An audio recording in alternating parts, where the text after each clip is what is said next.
के नाम पर डिस्क्रिमिनेशन करता है। और फिर उसके बाद हम देख रहे हैं कि जहां जहां बीजेपी की सरकारें हैं वहां पर किस तरीके से झूठे इल्जामात में घर को तोड़ दिया जाता है, मॉब लिंचिंग हो जाती है, गाय के नाम पर लोगों को मार दिया जाता है। तो ये तो खुली चीज है, तो दुनिया से छुपी हुई नहीं है। कैसे देखिए आगे परस्यू करेंगे? पिछले लॉ कमीशन ने जब इसी तरह से ओपिनियन मांगा था तो हमारी पार्टी ने अपनी तरफ से उनको लिख कर दिया था, पूरा एक ओपिनियन दिया था हमने, और उसमें हमने कहा था कि इस देश को यूनिफॉर्म सिविल कोड की जरूरत नहीं है, वो पूरा वहां पर है। उसके बाद लॉ कमीशन ने भी कह दिया कि अब यूनिफॉर्म सिविल कोड की देश को जरूरत नहीं है। अब नया लॉ कमीशन ने फिर से एक एक्सरसाइज शुरू की है जो हम समझते हैं गैर जरूरी है, और उन्होंने अपनी राय देने के लिए कहा है। हमारी पार्टी जरूर अपने ओपिनियन देगी उनको बनाकर, और जब देगी आपसे इंशाल्लाह आप तमाम मीडिया के जिम्मेदारों से हम शेयर करेंगे। यूनिफॉर्म सिविल कोड की बात कर रहे हैं, देश के प्रधानमंत्री अमेरिका में कहते हैं कि डिस्क्रिमिनेशन नहीं होता है, तो फिर मणिपुर में 300 चर्चेस को जला दिया गया। बताइए वो क्या है? डिस्क्रिमिनेशन नहीं तो क्या है?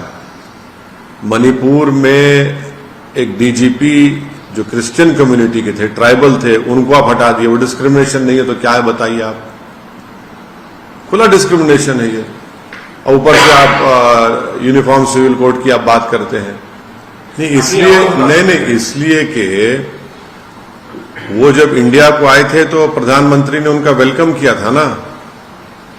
प्रधानमंत्री ने वो मशहूर सूट पहनकर उनको अपने हाथों से चाय पिलाई। प्रधानमंत्री ने बड़ी तारीफ की उनकी। कई हमने जॉइंट स्टेटमेंट या एग्रीमेंट्स हमने साइन किए। अब जब एक यूएस का एक्स प्रेसिडेंट भारत के ताल्लुक से ये कह रहा है तो फिर उस पर तो सरकार को सोचना चाहिए। और फिर प्रधानमंत्री जब डिस्क्रिमिनेशन नहीं होता की बात कर रहे हैं, फिर मणिपुर में क्या हो रहा है? 300 चर्चेस को जला दिया गया। जो ट्राइबल लोग क्रिश्चियन कम्युनिटी के हैं वो कम से कम 25-30 हजार डिस्प्लेस हो चुके हैं। अभी तक मणिपुर जल रहा है। अब तो राइट नाउ, ये तो हम अब की बात कर रहे हैं आपको मणिपुर की, तो वो डिस्क्रिमिनेशन की बेहतरीन मिसाल है मणिपुर। प्रधानमंत्री जो है सेलेक्टिव मीडिया के लोगों से बात करते इलेक्शन के दौरान में, सेलेक्टिव मीडिया के एंकर्स को बुला के बात करते और उनसे बोलता कि आपको आम पसंद है, आप अपने जेब में वॉलेट रखते क्या, आप थकते क्यों नहीं। तो ये तो सेलेक्टिव बात करते हैं ना। ये बात सही है, प्रधानमंत्री को भी चाहिए कि पूरे मीडिया को बुलाकर बात कर लें और वो उनसे सवालात करेंगे। उनसे वॉल स्ट्रीट जर्नल के एक जर्नलिस्ट ने बड़ी बेबाकी के साथ उनसे सवाल किया भारत के ताल्लुक से, तो प्रधानमंत्री ने तो जवाब दिया है। वो तो वो सबका साथ, सबका विकास, सबका विश्वास कह रहे हैं। उसमें जिसको उम्मीद होगी प्रधानमंत्री से उम्मीद रखें, मगर उनका जो 9 साल का ट्रैक रिकॉर्ड किया, उन्होंने तो मुसलमानों को पॉलिटिकली इनविजिबल कर दिया। उन्होंने कंप्लीटली है ही नहीं कोई, ना उनकी पार्टी टिकट देती, ना उनकी पार्टी एम्पावरमेंट करती। और फिर खुद प्रधानमंत्री की सरकार ने इस साल मिनिस्ट्री ऑफ माइनॉरिटीज का 40% बजट कम कर दिया। ये डिस्क्रिमिनेशन नहीं है तो क्या है? बताइए। प्री मैट्रिक स्कॉलरशिप को आपने रेस्ट्रिक्ट कर दिया, डिस्क्रिमिनेशन नहीं है तो बताइए क्या है? मौलाना आजाद फेलोशिप को आपने बंद कर दिया। अब माइनॉरिटीज जिसमें मुसलमान भी हैं वो अब फेलोशिप पीएचडी नहीं कर पाएंगे, ये डिस्क्रिमिनेशन नहीं है तो क्या है? बताइए आप। CAA का कानून बनाया आपने रिलीजन के नाम पर, डिस्क्रिमिनेशन नहीं है तो क्या है? बताइए आप। जुनैद और नसीर की हत्या की गई, राजस्थान से किडनैप करके हरियाणा में, बताइए फिर एक डिस्क्रिमिनेशन नहीं तो क्या है? बताइए आप। मणिपुर पे ऑल पार्टी मीटिंग बुलाई गई है सर, कल होना है वो मीटिंग। गृह मंत्रालय या यूनियन गवर्नमेंट की तरफ से ये जो इनिशिएटिव है इसको कैसे देखते हैं? नहीं देखिए, ये मीटिंग जो है यानी पिछले 1 महीने से मणिपुर जल रहा है। आज आप ऑल पार्टी मीटिंग बुलाते, 1 महीने से आप उस वायलेंस को रोक ही नहीं पा रहे। आप इसलिए नहीं रोक पा रहे क्योंकि आपकी सरकार की वजह से वायलेंस शुरू हुआ, बीजेपी की सरकार की। आपने गैर जरूरी हिमाकत की, वहां पर भी आप अपने हिंदुत्व के एजेंडे को लागू करना चाह रहे थे। आप गैर जरूरी तौर पर वहां पर आप उन लोगों को ट्राइबल स्टेटस देना चाहते जिनका वो कभी ट्राइबल थे ही नहीं। आप बताइए कि कैसे बीजेपी की सरकार में हजारों एम्युनेशन कार्टेजेस लूटे जाते हैं, 4000 5000 के करीब हथियार लूटे जाते हैं पुलिस एकेडमी से। कैसे होता है सब बताइए। ये तो इनकी नाकामी है। आप आज ऑल पार्टी मीटिंग बुला रहे हैं, आप क्या होगा ऑल पार्टी मीटिंग में? हम तो उम्मीद कर रहे थे कि प्रधानमंत्री खुद मणिपुर जाएंगे, वहां पर जाकर वो उन लोगों को समझाएंगे, उन लोगों से अपील करेंगे, मगर सरकार उस पर ऐसा लग रहा है कि बिल्कुल सरकार के पास कोई वो ही नहीं है, कुछ आंसर ही नहीं उसके ऊपर। ना गवर्नेंस दिख रहा है वहां पर, कुछ गवर्नेंस नहीं दिख रहा वहां पर। मणिपुर को तो छोड़ दिया गया, भाई जलता है जलने दो। मोदी सरकार सरासर नाकाम साबित हुई मणिपुर में। इतने दिन से कैसे जलता है मणिपुर बताइए आप? हैदराबाद को लोग आ गए हैं वहां से अपने घर बार छोड़कर। आप देखिए एक इंग्लिश अखबार की रिपोर्ट, हैदराबाद को आ गए वो लोग, जिसमें से एक तो अपना नया बनाया घर को छोड़कर आ गए वो लोग। राष्ट्रपति शासन लगना चाहिए मणिपुर में सर, स्थिति को और ज्यादा करीब। मणिपुर में इस सरकार ने उसको उसके हाल पर छोड़ दिया, जलने दिया। आपकी जिम्मेदारी है, सरकार की जिम्मेदारी है, केंद्र सरकार की, मोदी सरकार की जिम्मेदारी थी उसको उस वायलेंस को रोके, वहां के ट्राइबल लोगों को आश्वासन दे कि भाई ऐसा कुछ नहीं होने वाला है आपसे। वहां पर जो क्रिश्चियन कम्युनिटी को टारगेट किया जा रहा है उसको रोके, जो चर्चेस को जलाया जा रहा है उसको रोके। वहां पर रूल ऑफ लॉ ही नहीं है, वहां पर तो हथियार लूट के लोग एक दूसरे को मार रहे हैं, डिस्प्लेसमेंट हो रहा है लोगों का वहां पर। नहीं देखिए, हमको तो उसमें बुलाया नहीं गया है, इसलिए नहीं बुलाया गया है क्योंकि नंबर 1 बात यह है कि हम सच्चाई को बयान कर देंगे। दूसरी बात यह है कि उस मीटिंग में शिवसेना है, शिवसेना सेक्युलर हो गई है क्या? उस मीटिंग में दिल्ली के मुख्यमंत्री हैं, उनकी पार्टी ने तो आर्टिकल 370 के निकालने को, जो मेरी नजर में कॉन्स्टिट्यूशन बीजेपी को, उस मीटिंग में नीतीश कुमार है जो एनडीए बीजेपी से मिलकर पहले मुख्यमंत्री बने, चीफ मिनिस्टर बने, फिर गठबंधन बनाया, उसके बाद फिर कूद गए बीजेपी में। जब गोधरा का वाकया हुआ तब नीतीश कुमार तो रेल मंत्री थे ना। जब गुजरात में जेनोसाइड और प्रोग्राम हो रहा था, जब नीतीश कुमार तो बीजेपी के साथ थे। आप अगर ये एजेंडा आपका है कि हम सिर्फ मोदी को हराएंगे या बीजेपी को हराएंगे, तो फिर आपका एजेंडा क्या है बताइए? चलिए, कांग्रेस पार्टी ने तो यूएपीए का जब अमेंडमेंट अमित शाह लाए थे 2019 में, उन्हें सपोर्ट किया उसको। और जो अंग्रेजी में कहते हैं ना कि these political leaders have arrogated themselves this right to who to call secular and who to call communal। आपका ट्रैक रिकॉर्ड क्या है? एनसीपी में अजीत पवार और देवेंद्र फडणवीस सुबह सुबह मुख्यमंत्री और डिप्टी सीएम बन गए। क्या आपका क्या है उसमें बताइए? कौन सा एजेंडा है आपका? क्या करेंगे आप बताइए? आपके बिहार में नीतीश कुमार के होम डिस्ट्रिक्ट में एक 100 साला मदरसे को जला दिया गया।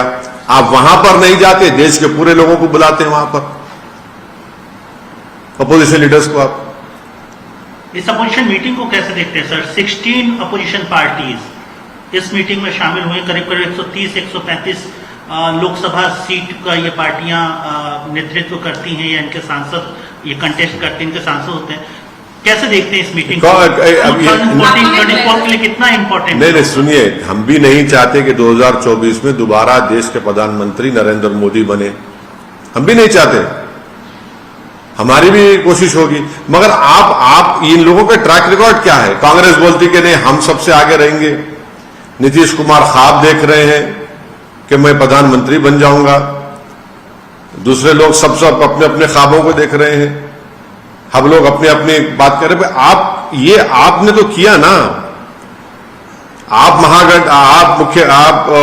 जब गुजरात के वक्त आप रेलवे मंत्री थे, गुजरात जलता रहा, आप बीजेपी के साथ थे, फिर आप मुख्यमंत्री बन गए नीतीश कुमार साहब, फिर महागठबंधन बनाया, फिर मुख्यमंत्री बने, फिर आप चले गए, फिर आप वापिस आए।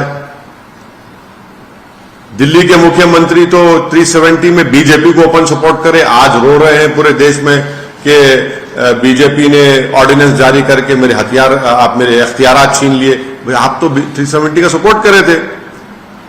आप बात करते हैं कम्युनल सेकुलरिज्म की और वहां पर शिवसेना के साथ आप अलायंस करके मुख्यमंत्री बनाते हैं उनको, उद्धव ठाकरे को, और शिवसेना वहां पर है।